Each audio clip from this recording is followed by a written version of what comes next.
it had come to this, and while it may have been a shock, she could easily say she hadn't seen it coming. Restrained like so many times before, Rarity found herself this time restrained in an honest to Celestia dungeon. Celestia's dungeon, in particular, to put that extra bit of insult on it. While she hadn't seen this coming, she understood why she was here. She had done things, terrible things. She had never intended to harm anyone, aside from herself just a bit.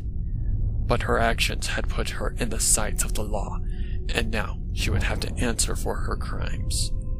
Perhaps she could have blamed Sweetie Belle for having somehow divulged the information over to the equestrian guards, but she couldn't hold her beloved sister accountable. Rarity had made her a victim in this too, in a sense. Her obsession beginning after an incident with her beloved cat Opal had left Rarity with several scratch marks along her face. In the instant, Opal had lashed out at Rarity. She had overreacted and threw and killed Opal against a wall.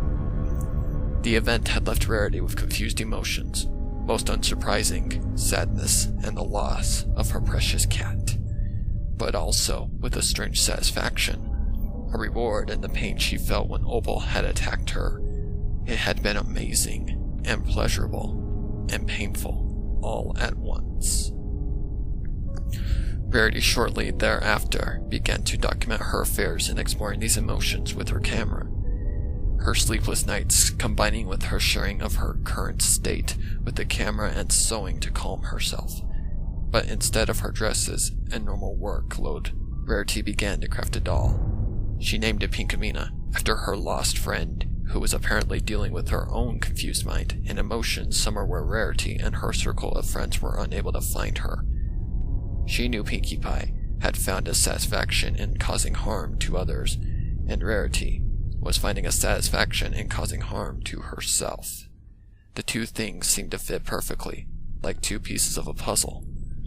So she crafted herself a doll, a little one to love her mommy. She gave the Pinkamena doll Opal's heart, and used parts of Opal's hide to craft the doll when she ran out of her original material. Her Pinkamena came out exactly as she had envisioned, and with its heart, could share her love with her mommy. It was from there things began to escalate quickly. Rarity began to experiment with her newfound masochistic side, and her exploration turned her once confusing emotions into an obsession. She began to love pain and the pleasure that followed. Hiding away inside of her home, she only left when she required supplies that Sweetie Belle couldn't collect for her. All the while, during her games of bondage and self-punishment, she recorded and shared her exploits with her camera. Her fellow seamstress friend Velvet even acquired for Rarity a few personal outfits and toys of an adult nature. She wasn't just growing fond of hurting herself for the sexual thrill. She was becoming an expert in it. Perhaps it was her nature that eventually led to this downfall. Rarity always loved to share her fortunes with others. Who better to share this pleasure with than her beloved little sister? Or perhaps that was her line of thinking. It was honestly hard to tell. She recorded the event as she restrained Sweetie Belle, blindfolding the filly, and took a knife to her flawless skin. She screamed, of course, but that wasn't what stopped Rarity. It was the intrusion of her friend Twilight. Whatever Rarity was thinking at that time snapped her back to reality, as she knew she couldn't allow Twilight to see. She'd never understand, so Rarity assaulted Twilight by using her magic to knock her out with her sewing machine. That night resulting with two important ponies in her life on the floor of her home in their own blood. Thanks Celestia, they survived. Unsurprisingly, Rarity was able to convince Twilight that some pony had broken into the store to rob it and attacked them in the process. With this excuse, Rarity was able to hide her actions for a while longer, at least towards Sweetie Belle. However, her sister was the most surprising of all, as she eventually took to enjoy masochism as much as Rarity. The sisters now, with so much in common, were able to share this pleasure, with Sweetie's experiments being a bit more restrained than Rarity's own. But even with the two of them still so close, their newfound joy and pain, the back of Rarity's mind always begged the question. She never had a real answer. After much more enjoyable physical abuse, excuses for her behavior to every single one of her friends, taking a knife to one of her own orifices, and giving herself to Blueblood, of all stallions, for the sexual thrill, Rarity was finally reaping the seeds she had sown. The military had dragged her out of her bed, out of her home, and strapped her to the wall of the dungeon like a common criminal. The general hated her. She could see it in his eyes. And when he visited her that same night and beat her with the crop to work out whatever was wrong with his own fucked up emotional state, Rarity took it. She deserved it. The punishment for her crimes. It didn't stop her from feeling in the orgasm the pain, though. All of this may have been a fate Rarity could have accepted, aside from a few problems. The first being her camera, as it had never stopped recording her. When Rarity had apparently suffered severe wounds from what she could only figure was excessive abuse from her hobby, the camera was there. When she was in the hospital, the camera was there. Now in Celestia's dungeon, it sat there as well, recording as it always had. She hadn't set it up. Had she ever set it up? If she did, she couldn't remember having done it.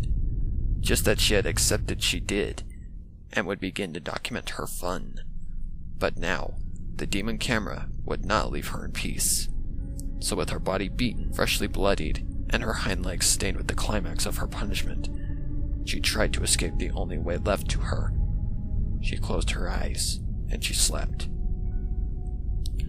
Hours must have passed, because Rarity had fallen into a deep slumber, and she was no longer aware of exactly what was happening around her.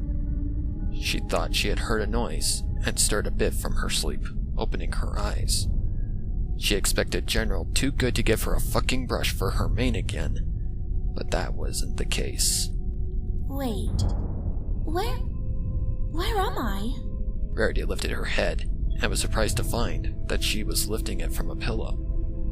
Her legs no longer chained, and holding her up against a wall. A dreary dungeon no longer surrounding her. Instead, she was under the sheets of her own bed, in her own bedroom. Rarity looked about in amazement. How did I get back home? She slowly slid out of the bed and stretched her body, looking it over.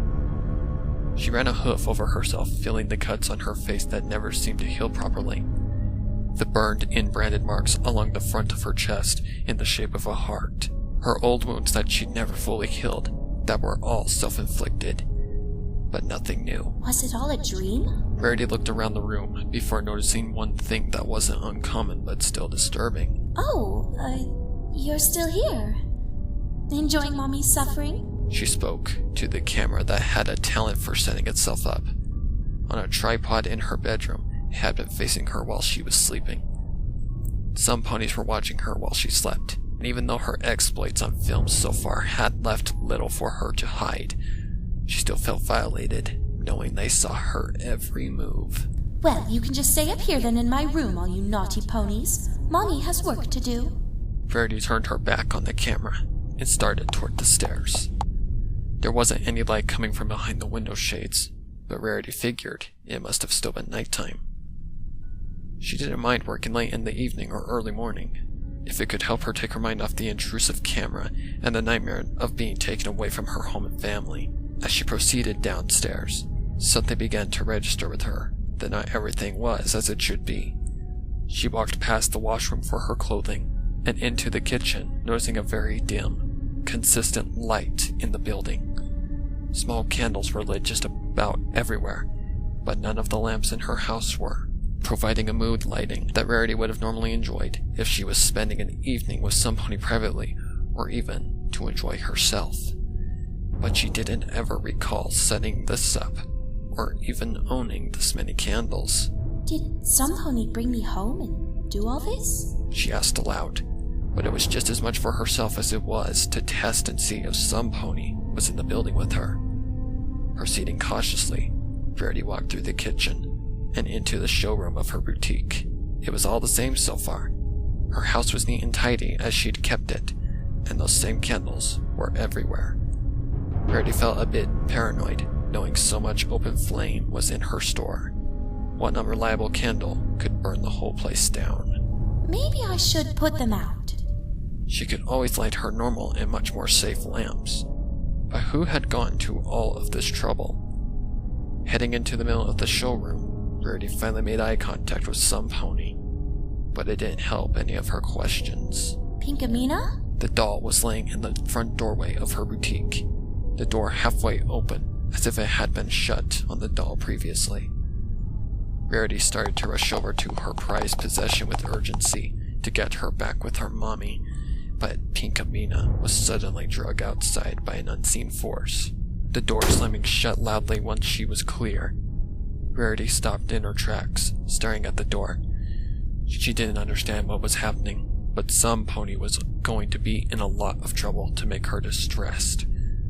She wanted to collapse on her couch and just cry a bit, but frankly, she was too afraid for her dramatics. Slowly turning, Rarity saw the second thing that was filling her with dread. The camera was downstairs. It had followed her. This must be very entertaining for all of you, isn't it? She spoke to the camera, trying to hide her lingering fear. Well, I'll have you know Mommy isn't here for your entertainment. Now you leave her alone while she goes to retrieve poor Pinkamena from whoever has stolen her away. She turned her back on the camera and took a moment to look back once more, just to be sure it really was there. It continued to feel uncaring, as real as it could be. Rarity took in another deep breath and put her hoof on the door handle. Steady now, Rarity. You're stronger than this. She turned the handle and opened the door, facing her fear of not only the unknown intruder that broke into her home, but also of the world's judgment once more. Oh, you're finally up. Well, I suppose if you needed a beauty sleep, that's understandable. The haughty male voice that greeted Rarity was the biggest mind-bender of them all at this point. She stared in disbelief at the blue eyes of the white unicorn at her door. Blueblood, what are you doing here? She began to look around to see if anyone else was outside with him, but no one appeared, nor was Pinkamena present. Well, I'm not enjoying myself. As for why I'm here, I was waiting for you to finally pull yourself out from that nest you built inside of this hovel of yours. Not badly decorated with such a quaint little shack, I suppose. Generally, Rarity would be ready to meet the insufferable yet infuriatingly sexy stallion with insults of her own to his person.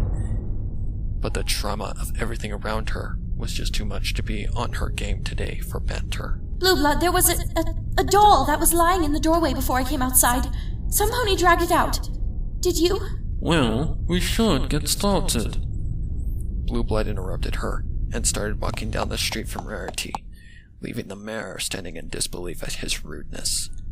He was never that well-mannered, but he at least had a code of conduct for social behavior.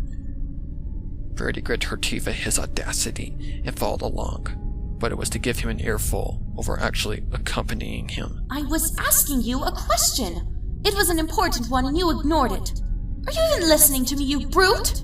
Blueblood gave her the feigned eyebrow of feigned interest and never stopped walking. Oh, I can hear you. Who couldn't with the way you prattle on?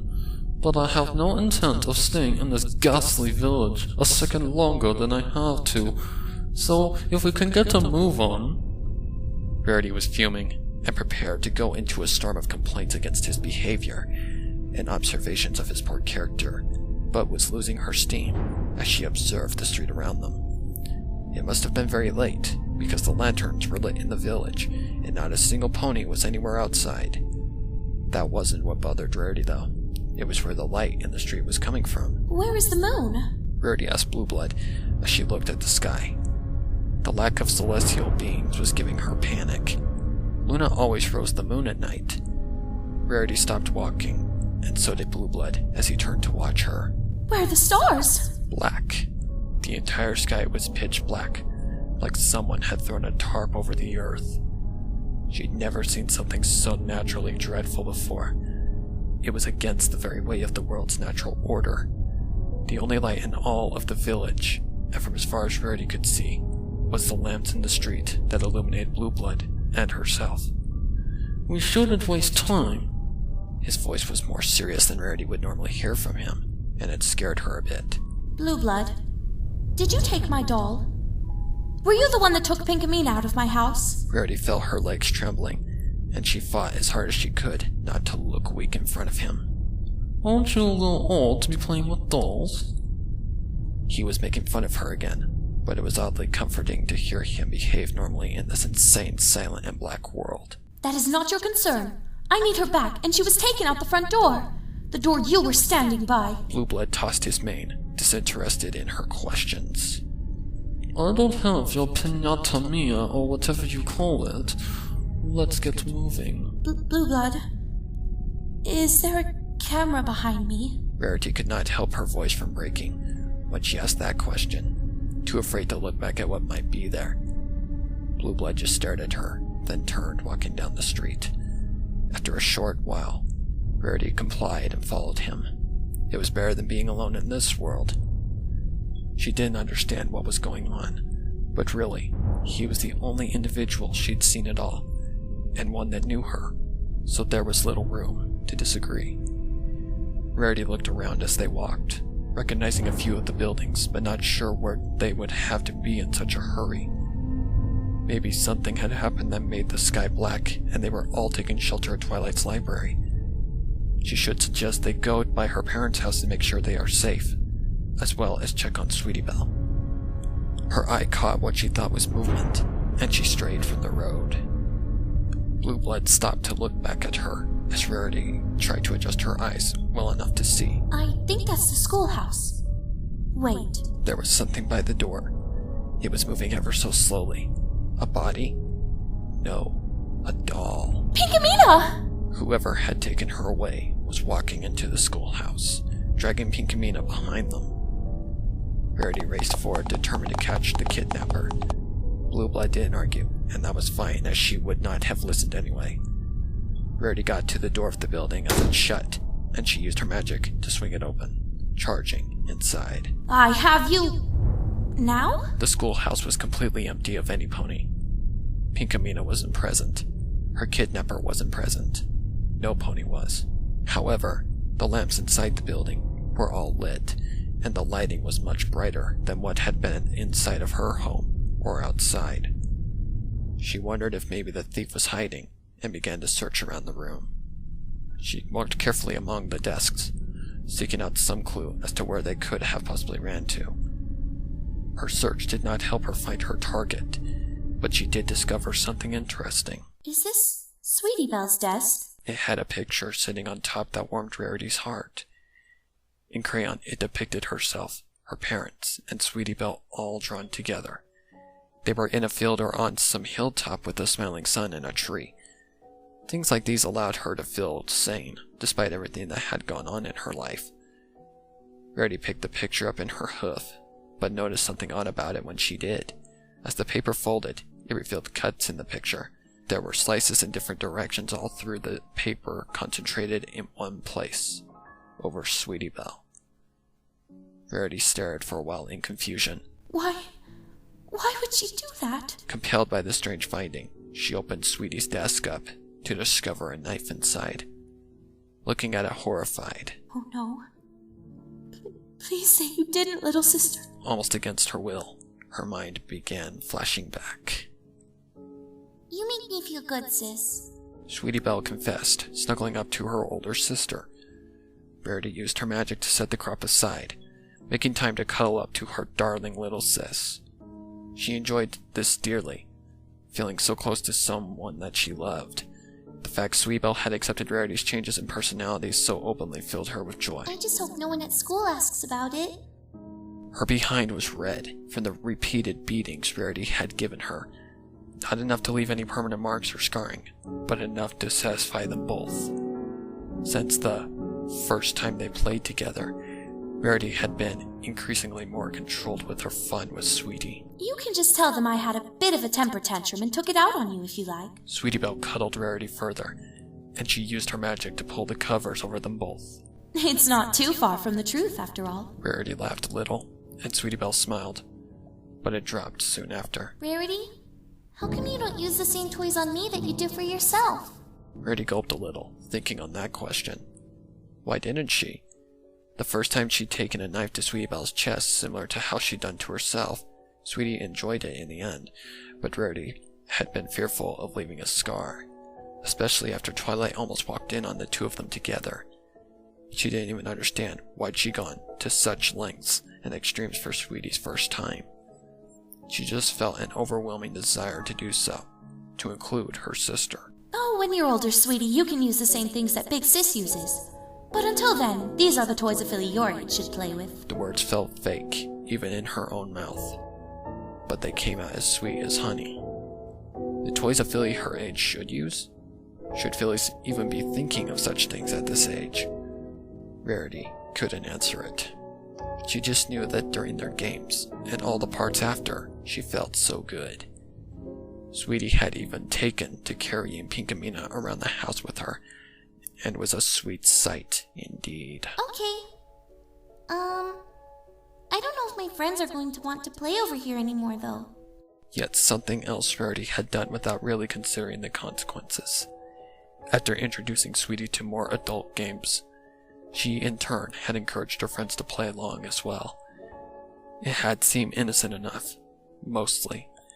The girls weren't taking things too far other than kissing, although she was sure Skulu had done a bit of touching. But to be safe, she'd asked them to promise not to tell anyone. I don't think Applebloom likes keeping things from her sister. Yes, I suppose she wouldn't. She's almost as close with Applejack as we are. Not even. No one can be better sisters than us. We are apple pie. Almost. We just have to be cut into slices first. Sweetie Belle grinned, and Rarity felt a small tingle between her legs at the thought. She squashed it, though. They both needed their rest. Rarity blinked at what felt like a vision of her past had gone by. She remembered that night, like so many, since this had become her life. Funny enough, Sweetie Belle had possibly become the best part of her change in personality. Their bond as sisters made them stronger, though. Their fellow passion for masochism, something that Rarity had forced onto her. She looked at the knife in her hoof, and looked up at the front of the classroom. The camera was there, watching as it always had. This is the knife I used on my sister, to cut her for the first time. The day I assaulted my friend Twilight with my sewing machine. She didn't know why she was explaining this to the horrible demon camera, but felt the urge to do so, with it upon her again. I can recognize it by the handle color, a deep blue. That night I threw the knife away. It was out of fear of Twilight discovering it and somehow realizing what had happened. I guess Sweetie Belle must have stolen it. I just hope she didn't use it on her friends. Or herself. Rarity stared at the knife for a while, then back at the camera. I did this, didn't I? Caused this all to happen. For my sister to get wrapped up in my insane desires. In turn, pushing this upon her friends and forcing them to all keep quiet. I don't even know if she really enjoys it. What if it wasn't like me at all? What if she just hurt herself to be closer to her sister? To be just like her big sister that loved her and she looked up to. She felt a tear fall from her face. She couldn't even remember what she was thinking that day when she first took this knife to Sweetie Belle's flesh. It had something to do with Pinkamena. I guess that doesn't matter right now. She couldn't be seen walking around with a knife and had no place to store one. Putting it back for now, Rarity folded up the picture and put it into her mane for safekeeping. She felt better with it close by. Exiting the building, she discovered Blueblood waiting outside for her, and unsurprisingly, he seemed to care little for having to do so. Well, was there a point to running off like that? He asked accusingly, and Rarity wasn't able to meet his eyes. Her thoughts were on other matters at the moment. Regardless, let's move forward, shall we? He turned to proceeding back down the street, Rarity close behind. Her mind was a torrent of uncertainty with the discovery at the schoolhouse. She was questioning a lot of things.